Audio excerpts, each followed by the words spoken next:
If you have two shoes, please sell one and buy a sword. If you have two trousers, please sell one and buy a sword. Because now it is time for revolution.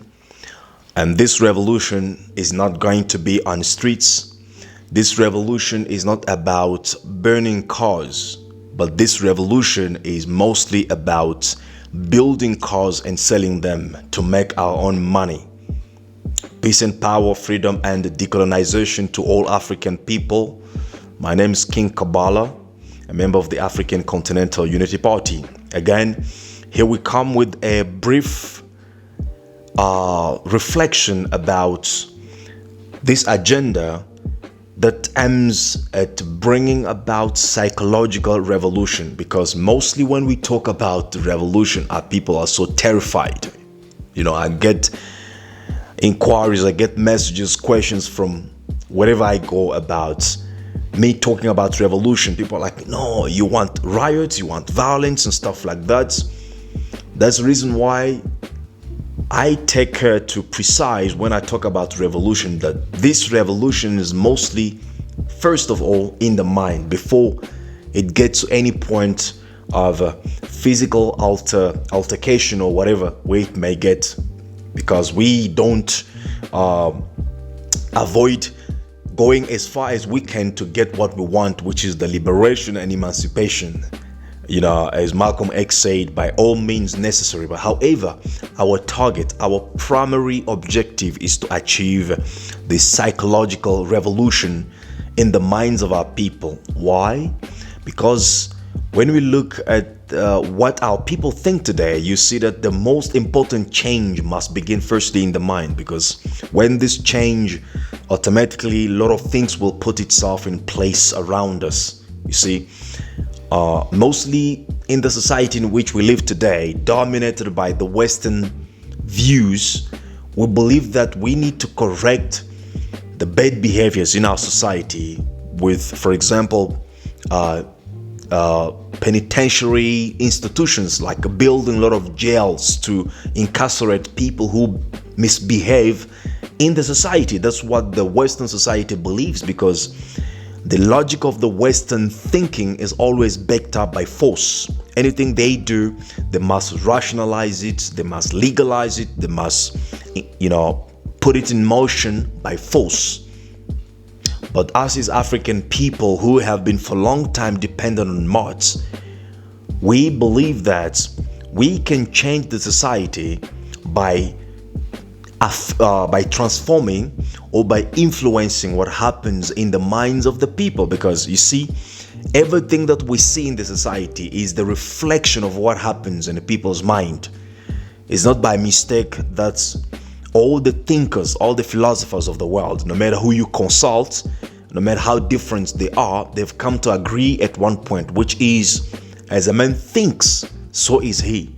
So the reality of every human being is actually the reflection of his mind. And we can take this statement further to say that as people think collectively, so is their society. So our society is actually, in large parts, the reflection of what the dominant or common thinking of the people in that society. And if we need to change the society, we don't have to build a lot of jails, we don't have to come up with a lot of complicated laws that mostly affect poor people, but we need to come up with an educational system that will affect the minds of the people, that will transform the minds of the people, so that when people begin to think differently, they will create by themselves a different world according to the thought patterns that have already occurred in their mind, or that dominates their mind.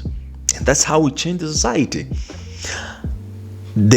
Another wrong thinking that we see in the society today is when we think about the change. For example, in the society, we think change will come when we have employment, for example. When the government can provide jobs for us, then our life will become better. Well, when we see the government itself, for example, those government officials, when we speak to them, they also promise us that, you see, elect me and I'm going to bring foreign investors to come and invest and create jobs. And we believe that's how we can change our society. Sometimes they tell us that they will call Chinese to come and build the roads for us, and therefore will change our society. That's what we believe. But when you begin to revolutionize your mind to think in terms of a revolutionary Pan-African or Pan-Africanist, you will realize that we cannot change our society with a better job. We cannot change our society with good salary.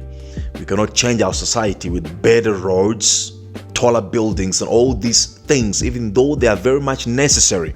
But that's not how we change the society, because the people who provide those things, whenever the conditions change, they can also take those things away from us.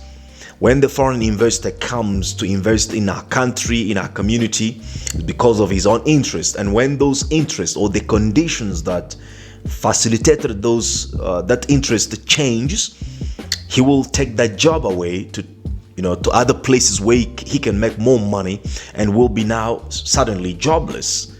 And it's happening everywhere in the world, right? So we don't change the society by asking for a good job, by asking for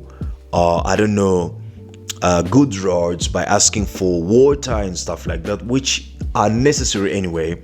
We change the society, keep this in mind, by capturing the institution that amend the policy that govern the society.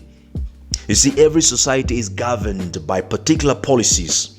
Those policies dictate how much one is paid, minimum wage. Those policies dictates what kind of investment and how it is invested. Those policies dictate who produce and who distributes the production and who reaps all the benefits of the production.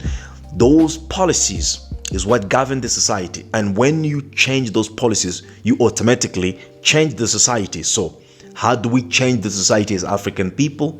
Is by seizing the institutions that has the power to amend those policies. And that institution is the political institution. How do we change this? We need to organize ourselves. Again, we will talk about this over and over. Organization. As Kwame Ture said, organize. Kwame Ture said, organize. And Marcus Garvey said it. The biggest threat to the African people survival is the threat of disorganization. So, we want to change the society in which we live, right? We need to begin involving ourselves into the political institutions that really make or that makes policies that affect our lives in one way or another. One of the reasons why we are badly affected today is because we are not part of those decisions. We are not taking care of those institutions either. So, this is the time to stand up as common African people and seize the power of those institutions and amend the laws that will be beneficial to us. How do we do that? Is by coming together collectively through political organizations or institutions. And one of these organizations is the African Continental Unity Party, which I am the member. And I'm just an ordinary African person just like you. And you can also become a member, and together we can build this as a strong political institution through which we are now able to change the policies that affect our life on a daily basis. And simple as that. But it has been difficult for us to do because of lack of organization and lack of understanding of what is need to be done and how we can go about doing it. So, please join us in the African Continental Unity Party. Let us together work to capture the power of the institutions that amend the policies that rules or the policies that rule our life. And that is the only way we'll be able to dictate what are the minimum wages in Africa, what can be done with our coltan, our copper, our diamonds and stuff like that. What are the prices of these natural resources that we have in Africa? Because currently, our current political institutions set up by the colonialists, right, have laid the power or the right to define the price of our natural resources to foreign institutions such as the World Trade Organization, and therefore they fix the price which pleased them, and us as African people who are the owners of these resources, we stay in poverty and precarities, all kind of condition of suffering. So it is time to change these things now, because if we don't change them now, our kids will be unable to change them. Remember, we have seen the world in different phases. We saw the world without smartphones, smart this and smart that. So we see the world today with all this smart na. Our kid will never gonna know the difference between the two, because the only thing that they will be presented to is these smartphones, robots, and all this kind of stuff. And so they may not be able to look at the world from different perspective and think about what needs to be changed. So we understand the reality and we can implement the foundation of the change we want now. And we need to begin now. So please join the African Continental Unity Party. Let us together build Africa that we want. And most importantly, don't forget this: your politics or your political party, national political party in which you belong now, is necessary.